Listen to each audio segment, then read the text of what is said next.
23-year-old Tursun covers his face and constantly sobs during his conversation with the reporter. He becomes especially excited when he recalls his experience of leaving home to attend high school in another part of China. He was just one of 6 students from his area admitted to the school. It was my first time on a train. I'd never been on a train before. We passed so many cities. When we arrived, we got off the train. There were beautiful places, the like of which we'd never seen before.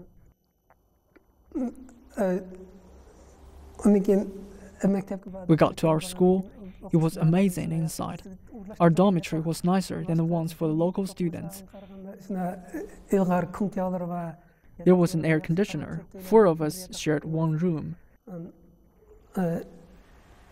The tables, chairs, and beds were all very clean. The food was all Muslim. In his first year at high school, his English was very poor. But in the pleasant studying environment and through a lot of hard work, he managed to pass the College English Test 6 in the 2nd semester of his 2nd year. An English composition he wrote about campus life was chosen by his teacher as a model essay. It's a fond memory, which he shares with the reporter in English. I put my emotion into this composition. After that, my oral teacher let me read this composition. After I read, he is very happy. After that, and then asked me to study hard, because he said I have some talent in English, so I also very happy. However, Tursun fared poorly in the all-important college entrance examination. He decided to go back home to Hetian in Xinjiang to repeat the last year of high school. His plan was to try again to get to college the following year. My first goal was Xinjiang Medical University, or somewhere like Guangdong Province.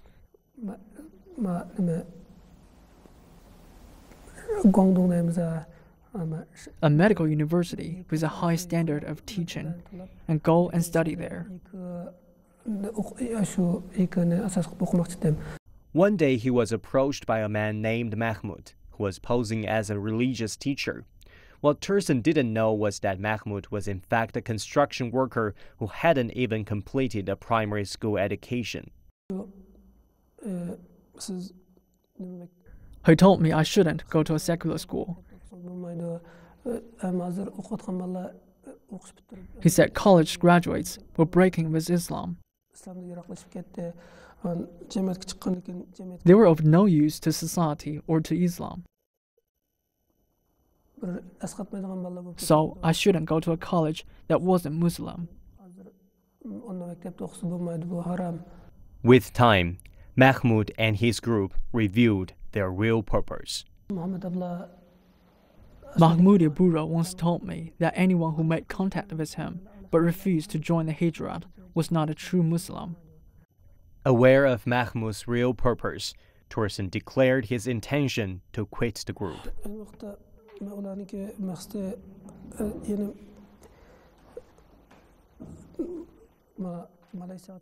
They wanted me to go to Malaysia, then Turkey. From there to Afghanistan, Iraq or Syria, to join the jihad. I said I wouldn't, but nor would I tell anyone about it. They pointed 2 swords at me. They said, "Now you know about our mission. You can't just walk away. Do as we say, otherwise we'll dump your body somewhere. Your parents will never find it." Under threat, Tursun gave Mahmud the 30,000 yuan his parents had given him for his college fees. Even though his marks in the college entrance exam were well above what was required to gain entry to one of the country's leading universities, he cancelled his application for college and prepared to leave the country.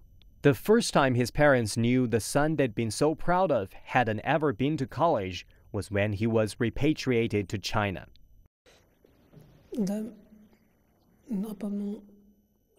I often dream of my mother waiting for me outside our home, crying.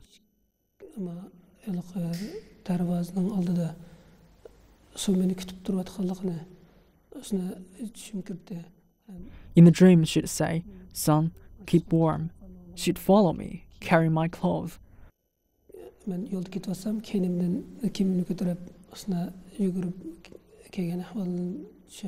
I also dream of her crying her eyes out, worrying about me.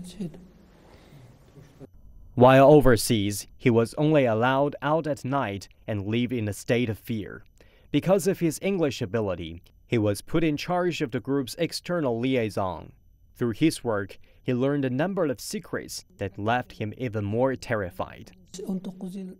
In June 2014, I met a man who left Xinjiang 19 years before, but regretted joining the jihad and wanted to go home.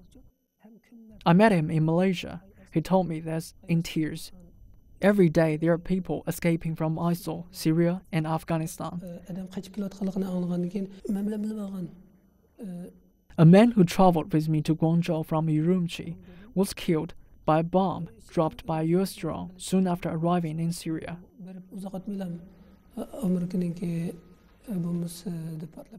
He left behind a wife and children, who can now barely scrape by. I also heard about many people who just disappeared or were taken away.